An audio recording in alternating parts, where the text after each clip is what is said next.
This is a story about a world obsessed with stuff. It's a story about a system in crisis. We're trashing the planet, we're trashing each other, and we're not even having fun. The good thing is that when we start to understand the system, we start to see lots of places to step in and turn these problems into solutions.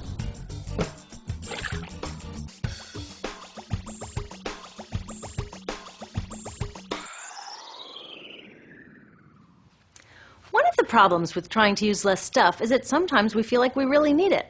What if you live in a city like, say, Cleveland, and you want a glass of water? Are you going to take your chances and get it from the city tap? Or should you reach for a bottle of water that comes from the pristine rainforest of Fiji? Well, Fiji brand water thought the answer to this question was obvious, so they built a whole ad campaign around it.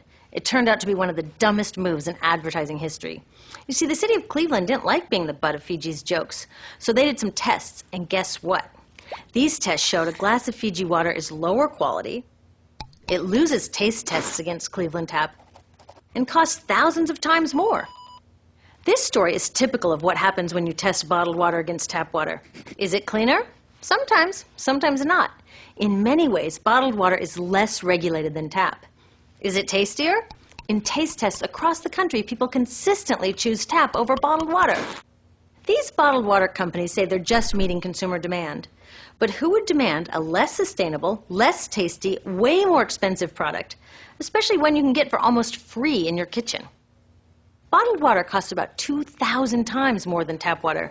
Can you imagine paying 2,000 times the price of anything else? How about a $10,000 sandwich? Yet people in the U.S. buy more than 500 million bottles of water every week. That is enough to circle the globe more than 5 times. How did this come to be? Well, it all goes back to how our materials economy works, and one of its key drivers, which is known as manufactured demand. If companies want to keep growing, they have to keep selling more and more stuff. In the 1970s, giant soft drink companies got worried as they saw their growth projections starting to level off. There's only so much soda a person can drink.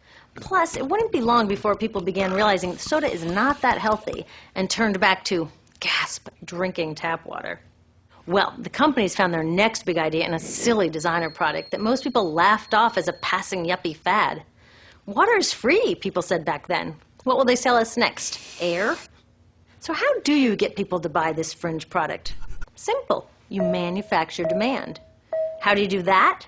Well, imagine you're in charge of a bottled water company. Since people aren't lining up to trade their hard-earned money for your unnecessary product, you make them feel scared and insecure if they don't have it. And that's exactly what the bottled water industry did. One of their first marketing tactics was to scare people about tap water with ads like Fiji's Cleveland campaign. When we're done, one top water executive said, tap water will be relegated to showers and washing dishes. Next, you hide the reality of your product behind images of pure fantasy. Have you ever noticed how bottled water tries to seduce us with pictures of mountain streams and pristine nature? But guess where 1/3 of all bottled water in the U.S. actually comes from? The tap. Pepsi's Aquafina and Coke's Dasani are 2 of the many brands that are really filtered tap water. But the pristine nature lie goes much deeper.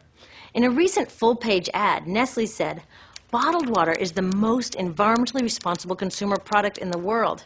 What? They are trashing the environment all along the product's life cycle. Exactly how is that environmentally responsible? The problems start here with extraction and production, where oil is used to make water bottles. Each year, making the plastic water bottles used in the U.S. takes enough oil and energy to fuel 1 million cars. All that energy spent to make the bottle, even more to ship it around the planet, and then we drink it in about 2 minutes? That brings us to the big problem at the other end of the life cycle, disposal. What happens to all these bottles when we're done? 80% end up in landfills, where they will sit for thousands of years, or in incinerators, where they are burned, releasing toxic pollution. The rest gets collected for recycling. I was curious about where the plastic bottles that I put in the recycling bins go. I found out that shiploads were being sent to India, so I went there. I will never forget riding over a hill outside Madras, where I came face to face with a mountain of plastic bottles from California. Now, real recycling would turn these bottles back into bottles. But that wasn't what was happening here. Instead, these bottles were slated to be downcycled, which means turning them into lower quality products that would just be chucked later. The parts that couldn't be downcycled were thrown away there, shipped all the way to India just to be dumped in someone else's backyard. If bottled water companies want to use mountains on their labels, it would be more accurate to show one of these mountains of plastic waste. Scaring us, seducing us, and misleading us. These strategies are all core parts of manufacturing demand. Once they've manufactured all this demand, creating a new multi-billion-dollar market, they defend it by beating out the competition. But in this case, the competition is our basic human right to clean, safe drinking water. Pepsi's vice chairman publicly said, "The biggest enemy is tap water." They want us to think it's dirty and bottled water is the best alternative. In many places, public water is polluted, thanks to polluting industries like the plastic bottle industry. And these bottled water guys are all too happy to offer their expensive solutions, which keep us hooked on their products. It is time we took back the tap. That starts with making a personal commitment to not buy or drink bottled water unless the water in your community is truly unhealthy. Yes, it takes a bit of foresight to grab a reusable bottle on the way out, but I think we can handle it. Then take the next step. Join a campaign that's working for real solutions, like demanding investment in clean tap water for all. In the U.S., tap water is underfunded by $24 billion, partly because people believe drinking water only comes from a bottle. Around the world, 1 billion people don't have access to clean water right now. Yet cities all over are spending millions of dollars to deal with all the plastic bottles we throw out. What if that money was spent improving our water systems, or better yet, preventing pollution to begin with? There are many more things we can do to solve this problem. Lobby your city officials to bring back drinking fountains. Work to ban the purchase of bottled water by your school, your organization, or entire city. This is a huge opportunity for millions of people to wake up and protect our wallets, our health, and the planet. The good news is it's already started.